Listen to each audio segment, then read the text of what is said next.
আলেম হওয়ার জন্য দুইটা গুণ দরকার। এক নাম্বার কি? তাকওয়া। এক নাম্বার কি? আলেম হওয়ার জন্য 2 নাম্বার গুণ হচ্ছে কিতাব বোঝার যোগ্যতা। কি? আল্লাহ এক আল্লাহ আল্লাহকে একজন জিজ্ঞেস করলো যে আমার প্রতি আল্লাহ রাব্বুল আলামিন রাজি নাকি নারাজ, এটা আমি বুঝবো কেমনে? ঠিক আছে না, যে আমার প্রতি কি আল্লাহ রাব্বুল আলামিন কিনা রাজি কিনা, সন্তুষ্ট নাকি অসন্তুষ্ট বুঝবো কিভাবে? জিজ্ঞেস করলো। উনি বললেন খুবই সহজ। লারিত বলে কি এটা তো অনেক কঠিন প্রশ্ন, সহজ কিভাবে? আল্লাহ ওয়ালা বললেন যে তুমি যখন যে কাজ করতেছো ওই কাজের প্রতি তুমি লক্ষ্য রাখো, ওই কাজটা ভালো না খারাপ। যদি ভালো হয় তাহলে বুঝবো আল্লাহ রাব্বুল আলামিন তোমার প্রতি কি রাজি, আর ওই কাজটা যদি খারাপ হয় তাহলে বুঝবো তোমার প্রতি কি আল্লাহ রাব্বুল আলামিন অসন্তুষ্ট, নারাজ। তুমি চুরি করতেছো, তাহলে বোঝা যাবে আল্লাহ রাব্বুল আলামিন কি নারাজ।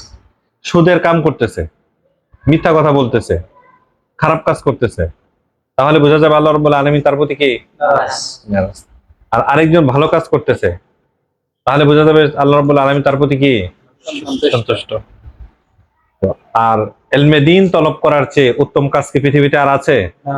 নবীজি কি বলছেন? খায়রুকুম মান তাআল্লামাল কুরআনা ওয়া আল্লাম। শুধু এখানে কোরআন না, বরং খায়রুকুম মান তাআল্লামাদ দীনা। কোরআন না, এখানে অর্থ ব্যাপক, শুধু কোরআন না। কারণ যেমন কোরআন পড়ে হাদিস পড়ে না, তাহলে সে কি হাদিসের অন্তর্ভুক্ত না? তাহলে সে না কোরআন না, বরং কি উলুমে দ্বীনিয়া, কি দ্বীনি ইলম যে শিখে সেই তোমার কি সর্বোত্তম, সে কি সর্বোত্তম। এজন্য আমরা যে যে কাজের ভেতরে আছি, এই কাজটা পৃথিবীর মধ্যে কি সর্বোত্তম কাজ। কি বলো? সর্বোত্তম। এতে কোনো সন্দেহ আছে? এজন্য আমরা আল্লাহ শুকরিয়া দিকে বলি আলহামদুলিল্লাহ। কারণ পৃথিবীর সবচেয়ে ভালো কাজের ভিতরে আমরা আছি। বুঝতে পারছো? আমরা এখানে আসছি আলেম হওয়ার জন্য, তাই না? কোরআনে কারীমের ভাষায় আল্লাহ রাব্বুল আলামিন বলছেন যে ওই ব্যক্তি আলেম হবে যার ভিতরে দুইটা গুণ আছে। কয়টা গুণ? এক নম্বর গুণ হচ্ছে যার ভিতরে তাকওয়া আছে। কি আছে? তাকওয়া কি? খোদার ভয়। তাকওয়া কি? আল্লাহ রাব্বুল আলামিনের ভয়। ইমামে আজম, ইমামে আজম কাকে বলা হয়? আবু হানিফা রাহমাতুল্লাহ। উনি একদিন উনি থাকতেন কুফা নগরীতে। কোথায়? কুফা। কুফা একটা শহরের নাম, যেমন বসরা, কুফা এগুলো শহরের নাম। তো ওই এলাকাতে রটে গেছে মানে সংবাদ প্রচার হয়েছে যে কুফার বাহির থেকে কয়েকটা ছাগল কিনে চোরেরা বাজারে এনে বিক্রি করছে। তো তুমি দোকান থেকে টাকা দিয়া গোশত কিনে আনবা, এটা তো নাজায়েজ না। কিন্তু সেই যে কসাই জবাই করছে সে যদি চুরি করা ছাগল আনে, তাহলে তুমি তো আর জানো না, এটা তোমার কোনো সমস্যা না, জায়েজ আছে। কি আছে? জায়েজ আছে। কিন্তু এটা অনুত্তম, কারণ চোরের সহযোগিতা হবে। তখন তিনি জিজ্ঞেস করলেন মানুষ, উনি ছাগলের গোশত পছন্দ করতেন, তো কুফার বাহির থেকে কিছু ছাগল চুরি করে চোররা এনে বাজারে বিক্রি করছে, কসাইদের কাছে বিক্রি করছে। এখন কোন কসাই কিনছে না কিনছে এটা তো আর কেউ জানে না, এটা অস্পষ্ট না। তো তিনি মানুষকে জিজ্ঞেস করলেন ছাগল কয় বছর বাঁচে? বললো 6-7 বছর বাঁচে। তখন উনি 6-7 বছর পর্যন্ত কুফা নগরী থেকে আর উনি ছাগলের গোশত কিনা কি করেন নাই? খান নাই। কেন খান নাই? কারণ চোরের গোশত এখানে কি হইতে পারে? ঢুকতে পারে। তো একটা হলো জায়েজ আর একটা হচ্ছে তাকওয়া। একটা হলো জায়েজ আর একটা কি? তাকওয়া। ওনারা জায়েজ দেখতেন না, কি দেখতেন? তাকওয়া। কি করতেন না? জায়েজ দেখতেন না, কি দেখতেন? তাকওয়া। জায়েজ দেখতেন না, তাকওয়া দেখতেন। এই জন্য প্রত্যেকটা কাজের ক্ষেত্রে মনে করো তুমি আরেকজন ভাইয়ের সাবান আছে এখানে, সে নাই এখানে, তো তুমি সাবানটা ব্যবহার করে ফেলছো, এটা হয়তো সে কিছু বলবে না, জায়েজ, কিন্তু অনুত্তম অবশ্যই, কারণ সেটা এখানে নাই। তার অনুপস্থিতিতে তার যে কোনো জিনিস কি করা যাবে না, তার কাছ থেকে নেওয়া যাবে না। সামান্য বিষয়, তার পেস্ট এখানে আছে, তুমি একটু নিয়ে নিলে, একদিন নিলে আর কি হবে, কিন্তু এটা তাকওয়ার খেলাফ। কি এটা? বুঝতে পারছো? এরকম সামান্য সামান্য বিষয় জায়েজ না, দেখতে হবে তাকওয়া। জায়েজ না, কি দেখতে হবে? তাকওয়া কোনটা, উত্তম কোনটা, আউলা কোনটা, সুন্নত কোনটা, সেটার উপর আমল করতে হবে। জায়েজের উপর আমল করা যাবে না। জায়েজের উপর আমল করতে হবে কখন? প্রয়োজন হলে। কি নামাজ পড়া কি নাজায়েজ? নাজায়েজ। শার্ট পরে নামাজ পড়া কি নাজায়েজ? নাজায়েজ না। কিন্তু কি করতে হবে? এগুলো থেকে আমরা বিরত থাকি। কেন? এগুলো অনুত্তম। কি অনুত্তম? এই জন্য একটা হচ্ছে তোমার কি তাকওয়া। আলেম হওয়ার জন্য দুইটা গুণ দরকার। এক নাম্বার কি? তাকওয়া। এক নাম্বার কি? আল্লাহ রাব্বুল আলামিন কোরআনে কারিমে বলছে ইন্নামা ইয়াখশাল্লাহা মিন ইবাদিহিল উলামা। আল্লাহর বান্দাদের মধ্য থেকে আলেমরা আল্লাহকে ভয় পায়। তার মানে হচ্ছে আলেম হওয়ার জন্য এই একটা গুণ হচ্ছে, প্রথম গুণ কি? তাকওয়া। প্রথম গুণ কি? তাকওয়া। তাকওয়া আমরা জানি আল্লাহর ভয়, সেটা আমাদেরকে প্রতিনিয়ত আমল করে যেতে হবে। আলেম হওয়ার জন্য 2 নম্বর গুণ হচ্ছে কিতাব বুঝার যোগ্যতা। কি? বা শরীয়ত বুঝার যোগ্যতা, শরিয়া বুঝার যোগ্যতা। এটার প্রমাণ হচ্ছে আল্লাহ রাব্বুল আলামিন এক আয়াতের মধ্যে বলছেন তিলকাল আমসালু নাদরিবুহা লিন-নাস। তারপরে কি? ওমা ইয়াকিলুহা ইল্লাল আলিমুন। কোন পাড়ায় আছে এটা? যারা শোনাইতেছে এরা বলতে পারবে। তিলকাল আমসালু নাদরিবুহা লিন-নাস ওমা ইয়াকিলুহা ইল্লাল আলিমুন। আল্লাহ রাব্বুল আলামিন কিছু উদাহরণ পেশ করে বলছেন যে এগুলো কেউ বোঝে না, আলেমরা বোঝে। এটা হলো কিতাব বোঝার যোগ্যতা, শরীয়ত বোঝার যোগ্যতা। কয়টা গুণ বললাম? এক নম্বর কি? তাকওয়া। কিতাব আলেম হওয়ার জন্য 2টা গুণ দরকার। এক নম্বর কি? তাকওয়া। 2 নম্বর কিতাব বোঝার যোগ্যতা। মনে করে একজনে ওই যে আলিয়া মাদ্রাসা দেখো না, বা স্কুলে নকল করে পাস করে, নকল করে পাস করছে, কিতাব বুঝে না, শরীয়ত বুঝে না, মাসলা বুঝে না, তাফসীর করতে পারে না, তাহলে সে তোমার কি আলেম? আলেম না। আরেকজন কিতাব বুঝে, সবকিছুই বুঝে, কিন্তু তাকওয়া নাই, নামাজ পড়ে না, 500 টাকা দিলে উল্টা পাল্টা ফতোয়া দেয়, হারাম ফতোয়া, তালাক দিয়ে হয়ে গেছে, তারপরে টাকা বেশি দিলে না তালাক হয়নি, ফতোয়া ঘুরাই দেয়। তাহলে তার ভিতর কি নাই? তাকওয়া আছে? তাকওয়া আছে? এই জন্য 2টা যোগ্যতা দরকার। এক নম্বর কি বলো? তাকওয়া। 2 নম্বর কিতাব বোঝা বা শরিয়া বোঝার যোগ্যতা। শরিয়া বোঝার, শরিয়া বলতে কোরআন এবং সুন্নাহ, কোরআন হাদিস সবগুলি মিলে হচ্ছে তোমার কি? শরিয়া। সবগুলি মিলে কি? শরিয়া। এই জন্য পুরাটা বোঝার কি তোমার যোগ্যতা অর্জন করা। এই 2টা গুণ যার ভিতর থাকবে সে তোমার কি? আলেম।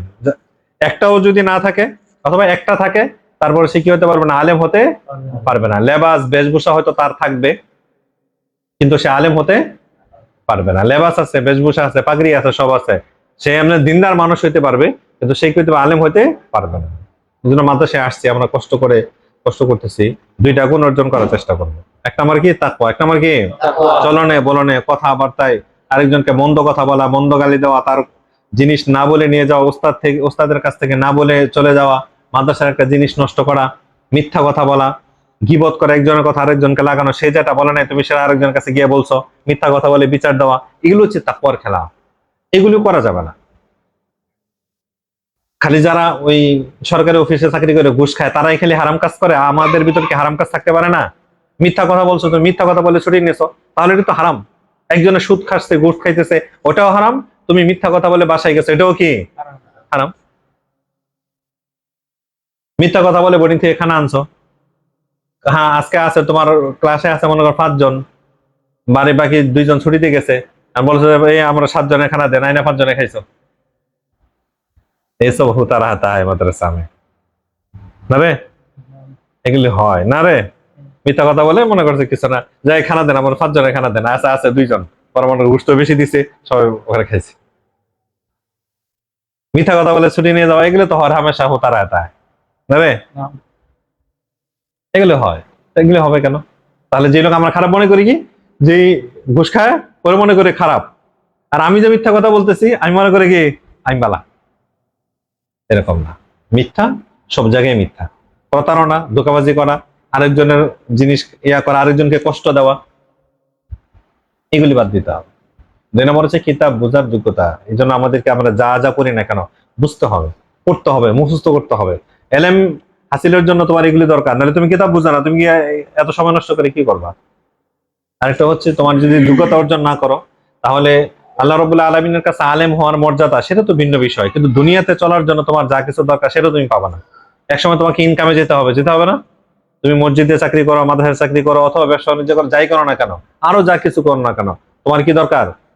যোগ্যতা দরকার। যোগ্যতা না হলে তুমি কিছু করতে পারো না। এখন তোমার এই মাদ্রাসায় তুমি আরবি পড়তেছো, ইংরেজি পড়তেছো, উর্দু পড়তেছো, উর্দু আছে না, যেগুলো তুমি মনে করছো তোমার জন্য কোনো লাভ নাই, অবশ্যই লাভ আছে। তুমি মনে করো বিদেশে গেলা, পুরা মধ্যপ্রাচ্যে হিন্দি চলে, হিন্দি আর উর্দুতে একই জিনিস, পার্থক্য হচ্ছে হিন্দি হচ্ছে তোমার বাম দিক থেকে লেখে বাংলার মতো, আর উর্দু কি লেখে আরবির মতো ডান দিক থেকে লেখে, এই পার্থক্য। যখন তুমি একটা ভালো চাকরিতে ওখানে যাবা, তুমি হয়তো দারোবন্ত পড়তে পারো না, অথবা পড়ছো, তুমি উর্দু জানো, তোমার ম্যানেজার বানায় দিছে, তুমি যেখানে ইচ্ছা যাও, তোমার এখানে কাজে লাগবে উর্দু, যে কোনো জায়গায় তোমার এটা কাজে লাগবে। তুমি আরবি পারো, ওইখানে যায় তোমার সৌদি আরব গেছো চাকরি করতে, দেখবা তোমার আরবি এখন কাজে লাগতেছে। ইংরেজি পারো, দেখবা তোমার পৃথিবীর সব জায়গায় ইংরেজি কাজে লাগতেছে। টুকটাক ইংরেজি পারো, এটাও তোমাকে আগায় দিবে।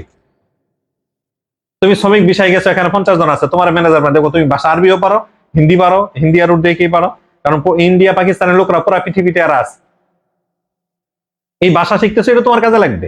প্রত্যেকটা স্কিল, প্রত্যেকটা যোগ্যতা মানুষের কোনো না কোনো জায়গায় কাজে লাগে। কোথাও না কোথাও তুমি গ্রাফিক্সের ডিজাইন শিখছো, অথবা তুমি কম্পিউটার পারো, দেখবো এখন সব বিশ্বের সব জায়গায় তোমার কম্পিউটার দেওয়া যায়, দোকানে পর্যন্ত কম্পিউটার লাগে। স্বপ্ন করে দেখছো না, সব কম্পিউটার টিভিটি ব্যবহার বিল নেই। এই জন্য পৃথিবীর কোনো জিনিস ফেললা না। যেগুলো তোমরা এখন শিখতেছো, মনে হয়তো আরবি শিখলে আমি কি লাভ, কি হবে, উর্দু শিখতেছি, উর্দু শিখলে কি হবে, ইংরেজি শিখে আমি কে মাদ্রাসা, আমি কেন কলেজ ইউনিভার্সিটি মাদ্রাসায় পড়তেছি, ইংরেজি শিখে কি লাভ, এরকম অনেকে মনে করতে পারে। না, ইংরেজি তোমার কি আছে, দরকার আছে। এই জন্য আমরা এখানে যা পড়তেছি, প্রত্যেকটা জিনিসই আমাদের জন্য দরকার। এটাকে দরকারি মনে করে, উপকারী মনে করে পড়তে হবে। দুনিয়াতেও দরকার, আখিরাতেও দরকার। রব্বানা আতিনা ফিদ দুনিয়া হাসানা ওয়া ফিল আখিরাতি হাসানা। আমাদের দুনিয়ার কল্যাণ দাও, আখিরাতের কল্যাণ দাও। এই জন্য দুইটা গুণ আমাদেরকে অর্জন করার চেষ্টা করতে। আমার কি তাকওয়া, নফল নামাজ পড়ো, নফল রোজা রাখো, ইবাদত করো, এগুলো তাকওয়ার গুণাবলী অর্জন করো। এগুলি তোমার জন্য দুনিয়া এবং আখিরাতকে সফল করে দেবে। 2 নম্বর হচ্ছে শরিয়া বোঝার যোগ্যতা। এখন তুমি প্রথম বর্ষ, দ্বিতীয় বর্ষ পড়তেছো, যাই পড়তেছো না কেন, এগুলো তুমি ভালো করে পড়ো, ভালো করে পড়ো। যেগুলো আমার লাভ, উস্তাদে নিগরানি করতেছে, পড়াইতেছে, উস্তাদের লাভ না, প্রথম লাভ হচ্ছে তোমার। আর যোগ্যতা এমন জিনিস, এটা এখানে কেউ রেখে যাবে না, এটা তোমার সাথেই থাকবে। এটা টাকার মতো না, জায়গায় রাখছো, চুরি হয়ে গেছে। তুমি একটা ভালো ভাষা শিখছো, এটা কি এখানে তুমি যাওয়ার সময় কি এখানে রেখে যাবা? তুমি পৃথিবীর যেখানে যাও না কেন, তোমার এই যোগ্যতা তোমার সাথেই যাবে। তাকওয়া যেটা তুমি পালন করবা, এটা তোমার সাথেই যাবে, আমলনামা তোমার সাথেই থাকবে। এই জন্য আমাদেরকে এই দুইটা গুণ অর্জন করার প্রতি আমাদের খুব বেশি বেশি করে কি করতে হবে, চেষ্টা করতে হবে, আল্লাহর কাছে দোয়া করতে হবে। আল্লাহ রাব্বুল আলামিন আমাদের সবাইকে তৌফিক দান করুন, আমিন।